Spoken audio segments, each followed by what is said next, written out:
always like to get a real quick read on where we're at, who's represented, and all of that good stuff. So let's see, let's see, grade school. How many of you have grade school students?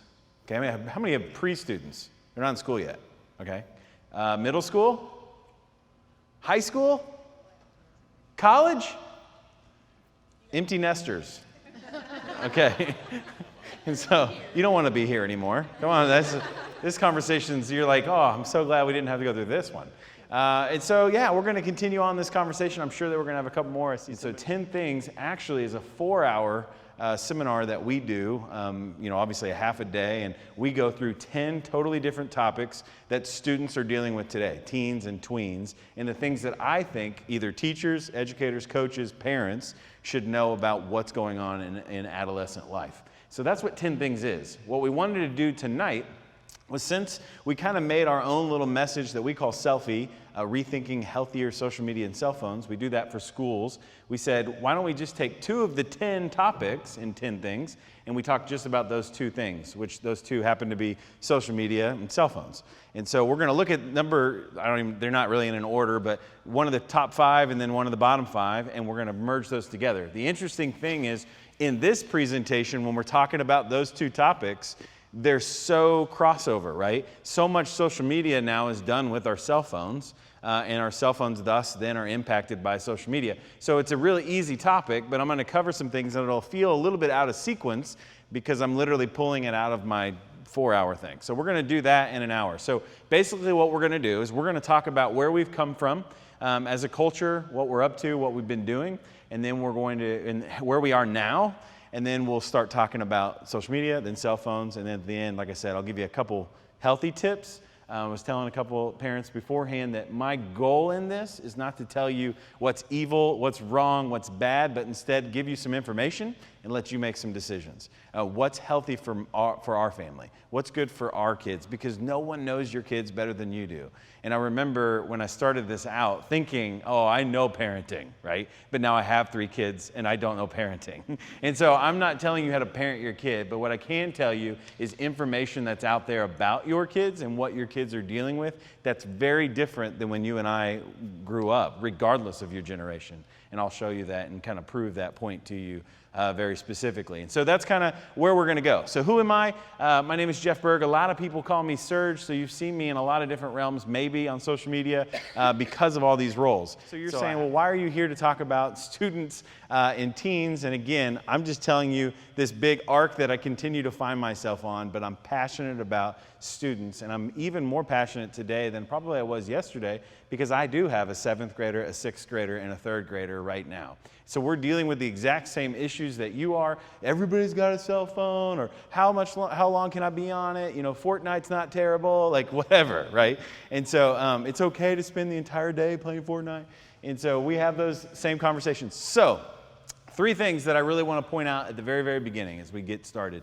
The first one, everything is suspect. And what I mean by that is everything that we talk about is suspect. I want you to be thinking with an open mind in the sense of, this person isn't guilty, this person isn't bad, they're just suspect right now. We're just asking questions. Is this music bad? Is this movie bad? I'm not saying that, I'm just saying it's suspect. You should probably do some more research on it. So that's number 1 that we're talking about. Oh, excuse me. Number 2, these are possible areas that you need to be concerned with.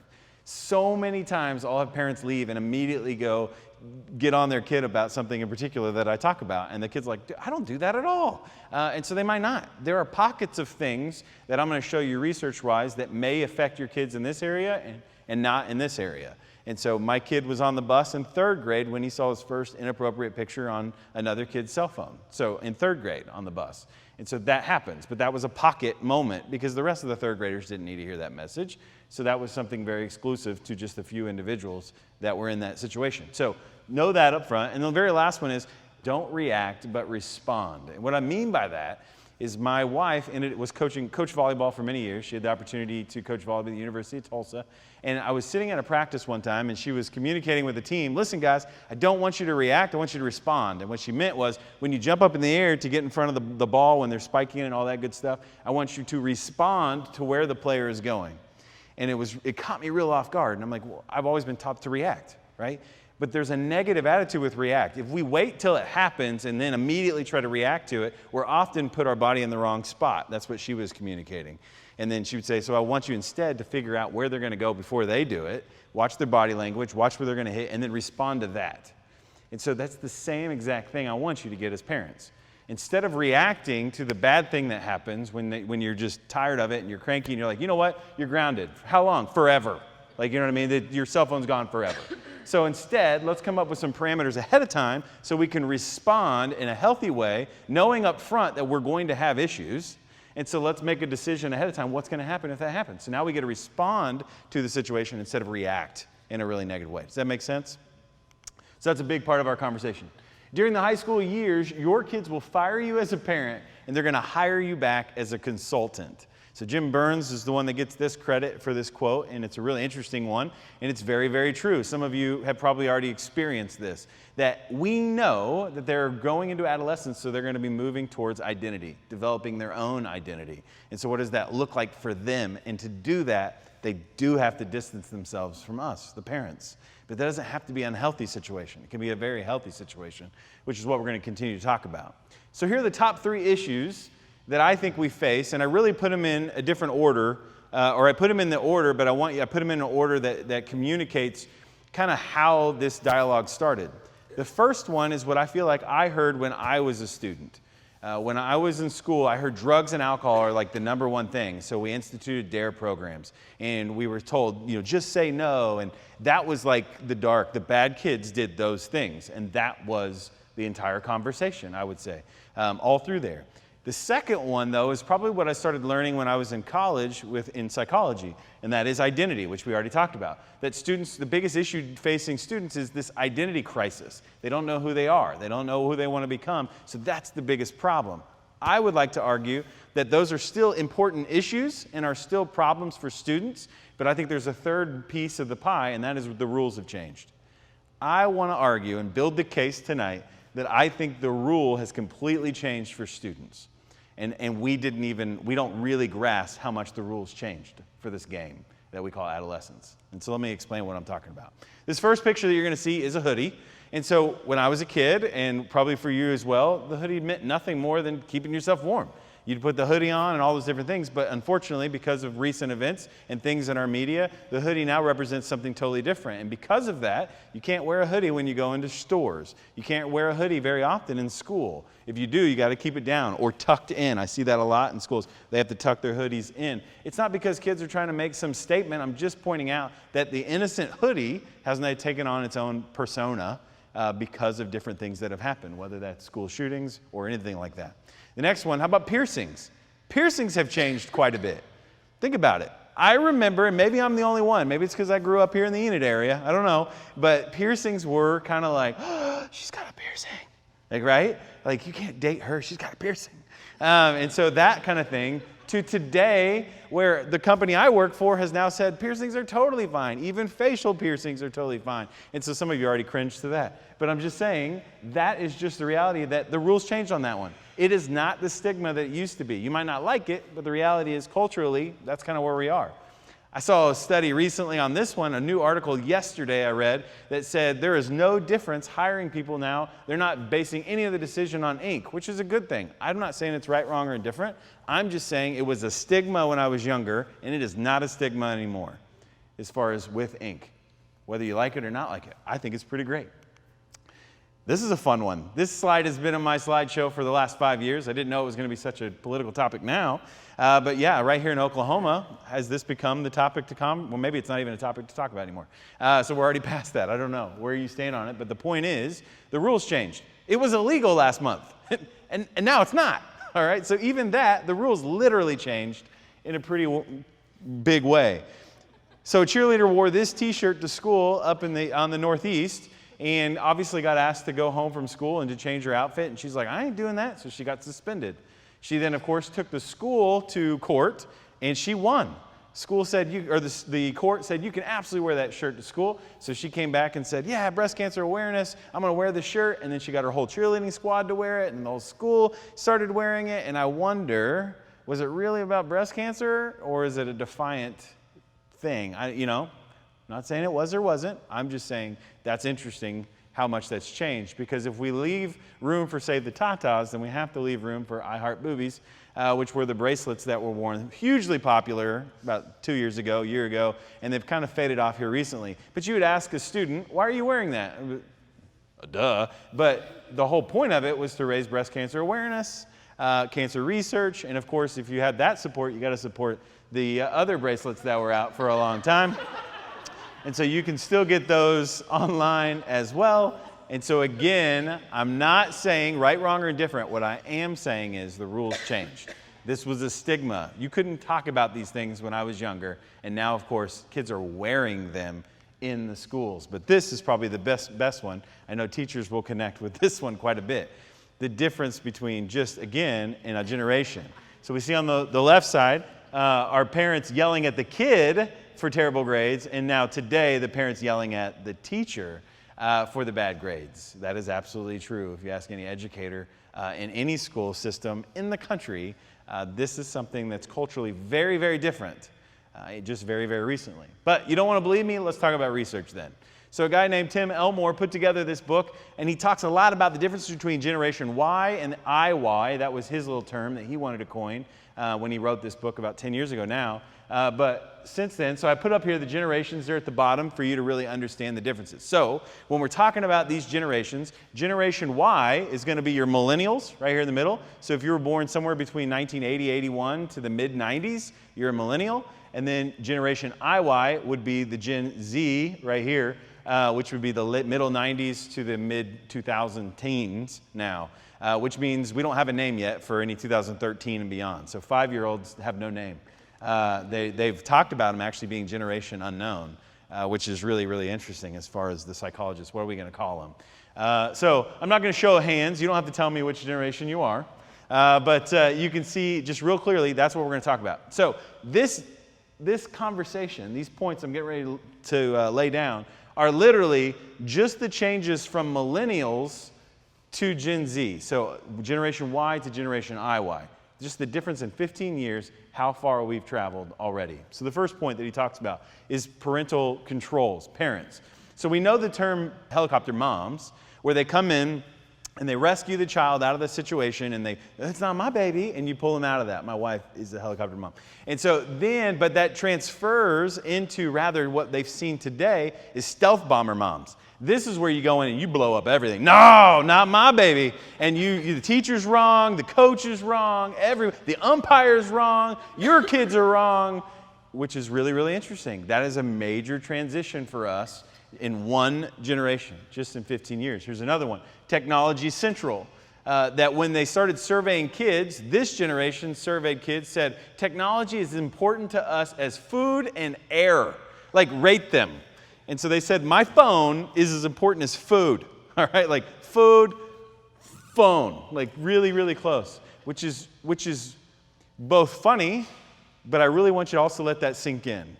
Because one of my most favorite comedians in the whole world has an incredible bit where he's talking about kids and how kids have their balloon, right? And how happy it makes a little kid when they have their balloon. And then all of a sudden the balloon flies away and the kid's sobbing and crying. And parents often look at the kid and be like, it's a balloon, get over it. But to the kid, it's everything. And he makes a joke out of course, and says, let me give you an example, parents. Like, let's tie your wallet to a string and then throw it away and see how you feel, losing your ID, losing your credit cards and all that. That's kind of the same thing. To a little kid, that's the balloon. Well, to a kid, the phone today is their lifeline. And we're going to continue to talk about that. So you might think this is silly, but the reality is I need you to understand the gravity of what cell phones are and the connection that is for students. Affirmation constant. So this idea of everyone has a trophy. Now, I do think that we're starting to swing back now, it feels, culturally. But in the last 15 years, we absolutely went from when you played, you won if you got first place. If you didn't, you went home crying, to shifting to, you know what, everyone should have a trophy. Everyone who participates should be given that reward. Right, wrong, or indifferent, that is a transition that was made in one generation. The next one, expectations are lofty. This idea that every kid is special. And here's the thing, every kid is special. But that doesn't mean that every kid is going to get to be president. It doesn't mean that every kid gets to play Major League Baseball, Major League Football. It doesn't mean that every kid, and this is the thing, ask any kid what they want to be when they grow up. Most kids today will tell you, I want to be a YouTube star. Like I do. They want to be a YouTube influencer. They want to be online, and they want to make that viral video. I mean, my 8-year-old just last night was talking to herself. I'm like, who are you talking to? She's like, she's talking to myself. And I'm like, okay, that's cool. Like, I'm fine with that. Are you talking to someone? She's like, no, I'm imagining I have a YouTube show. And I'm like, what?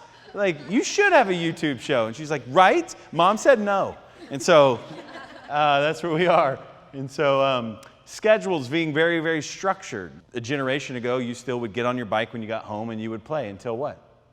The streetlights came on. Yeah, and then you get home. And now in one generation, we went from that to we have to have scheduled play dates. I don't really trust these people. Our neighborhood's really far away. We will schedule when we go hang out with them or not. Again, that's not a problem. It's just I want you to see the difference in that one generation. Another one, feedback imminent. So the idea that I can post a comment or a thought online and immediately get likes or feedback, retweets, followers, and that instant gratification has really eliminated in one generation the need to withstand the cookie, as some people say. Like, you can have a cookie now, or you can have 2 cookies if you wait. That idea of, why don't we wait? And so that's gone for a lot of kids because of one generation and making some decisions. I also like to point out video games in this sense. So we've transferred from video games, when you die, having to start all the way over, and many of us got frustrated. We're like, I'm not doing that. I'm not starting this game over. I spent 20 minutes getting here. To now, when you die, you get a respawn in 3 seconds. Whereas Fortnite's amazing because as soon as you die, you can jump out and you can jump back into a game of 100 new people and a new start, and it's way fun in a totally different atmosphere. And that's why it's so successful. In fact, some of you maybe didn't know this, but Fortnite actually released 2 years ago as a one-player mode that no one liked. It was basically a zombie game like all the other ones, and you can still play that version. It's the paid version. And then they last year decided, well, we've got this platform that no one's playing. Let's throw together a multiplayer online version. We'll give it away for free and see what happens. And it blew up. And last week they announced that they're going to hit $2 billion. They're going to be the first video game company in history to make $2 billion, and they've done it in 9 months, essentially. So every season they're coming out. A season to this, it's the same game if you didn't know. It's the same game every single time, but it's 8 weeks. Every 8 weeks they do a new season, which is the exact same game, the exact same platform. They just changed the decorations, to put it simple. They basically figured out a way to take middle school and put it into a video game. So you can buy new shoes and buy new clothes, and they call them skins and all that stuff. But it doesn't help you in the game. When I was younger, if I bought something like that online, it was to help me move further, right? We would get the cheat codes and those kind of things. That's not what this is going on with Fortnite. It's really interesting, and I'm sure there's some really cool psychology going on right now just on how fascinating Fortnite has become overnight for us. Anyway, upload available. This idea that we can immediately upload our thought process. So I can put a video out there and get feedback instant gratification, but at the same time, immediately could have some detrimental effects as well. So we've got a lot of YouTube celebrities, one of which, who is a huge YouTube influencer, 20 million people following this individual, films a place in Japan this past 3 months ago, an individual who hung himself, and puts it live on YouTube. Like, he had already hung himself, but they were just whatever. And overnight, he just went down. Like, everybody was pulled ship, and he lost advertisers, and rightfully so. But it was this idea, it was the first time we went, well, man, how much clout are we putting in 20-somethings to just give them live television to do whatever they do? Can they make great decisions for our kids? And how many kids are watching them and not watching them? It was an interesting conversation. And the very last one is stress rising, specifically in phobias and depression. And so we're going to talk a lot about this one when we come back in social media and we talk about Facebook specifically, or social media when it comes to depression. But there's a huge movement right now that's trying to tie all that back to playgrounds. And so I want to explain that one to you real quick.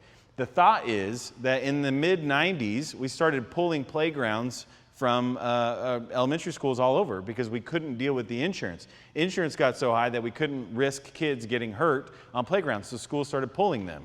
And now, fast forward, those kids growing up, and 15 years later, all of a sudden, they're afraid to get hurt. They're afraid to try new things. They go home as soon as they graduate school and move back in with mom and dad because they don't know what to do. They've never been taught that it's okay to fall, break something, and it gets better, that you can recover. There's some really cool science tied to that. And again, we can't solve that right now, and you can't solve it overnight either. It's not like you say, well, you know what, we're going to break his arm and see if we can deal with it. That's not going to fix us moving forward. And so it's a real deep, I just want you to point out that some of these things are real deep psychological things that we're going to have to continue to unpack together. So, but what about that new technology? The technology that absorbs everyone's attention, that causes us to ignore one another. This is something that they said just a few years ago. This is the technology they were talking about. Newspapers. At that time when that quote was published, they were talking about the way newspapers were distracting everyone, and they were consumed by this. And yet that's the conversation we're having today, yet again, with cell phones. And so I want to point out this very last picture, and then we're going to move into our discussion to articulate my point. I used to use this conversation piece to really articulate what I just was pointing out, like the difference today versus just a generation ago. But what I love, I taught this and I was teaching it to a group of parents, and one of the parents said, when I was pointing out the differences in one generation, pointed out, how many of these things at the top picture are we even allowed to do anymore? And he pointed that out, and I realized, holy cow, we've made some decisions that have kept kids from even being allowed to do the things that we did a generation ago. And we've caused them to do more of this. Let me explain. So you've got Cowboys and Indians. Clearly not PC, so that's not allowed, so we got to get rid of that. We got a kid on a bench, which is clearly jumping off. He's going to get hurt, so we're going to keep that. We'll probably get rid of the bench, so that's not a problem anymore. You got hide and seek, which is probably going to cause some severe anxiety, and an identity issue. You've got girls playing with dolls, which is a total gender-focused thing. We can't have that. It needs to be gender neutral. We have building blocks here that are probably choking hazards. We've got kickball going on, and he's not being picked, so that's not very nice. Everyone should win and play. You see where I'm coming from? Is this not the conversation we're having in our country over and over and over? So it makes perfect sense then that this is what they're left to. We've pulled all of those games away because we don't want kids to get hurt. We don't want kids to fail. We don't want kids to suffer like maybe we suffered. And we've left them, unfortunately, with this. Tick, tick, tick, tick, tick on that phone. So that's the conversation we're having tonight. So in just 15 years, this is where we are in social media. So I jumped through the first several real quick. The internet was founded in 1969, but really took shape in the early 2000s with Wi-Fi. So before that, you all know what I'm talking about, the dial-up and that whole thing. And so now, of course, we can jump on. You can jump on at McDonald's. You can jump on at Starbucks. It's incredible. Google came onto the scene in 98. In 2006, they added Google it to the dictionary officially. In 2004, Facebook was born. In 2005, YouTube was born. 2006, Twitter was born. 2010, Instagram was born. So just showing you real briefly how new this is. You see, because most students think that this kind of stuff has been around forever, because it has been in their life. But for us, it didn't exist 15 years ago. None of it did. In fact, the first YouTube video was a guy standing at a zoo, and he's literally going, "Hey guys, I'm at a zoo." That was the first YouTube video posted in 2005, and think how far YouTube's gone now. Ask most 20-somethings, what is your number one way you watch TV? They'll say YouTube Red. They don't watch TV like you and I watch TV. They don't even do Netflix as much anymore. They're all going to YouTube, and YouTube Red is the commercial-free YouTube that you have to pay a subscription service to watch. So it's really interesting. And then, of course, in 2011, Snapchat. 3.5 billion snaps are sent every single day. And that's the conversation I want to have as we move forward, talking about what is Snapchat and is it as dark as I think I've heard it is. And so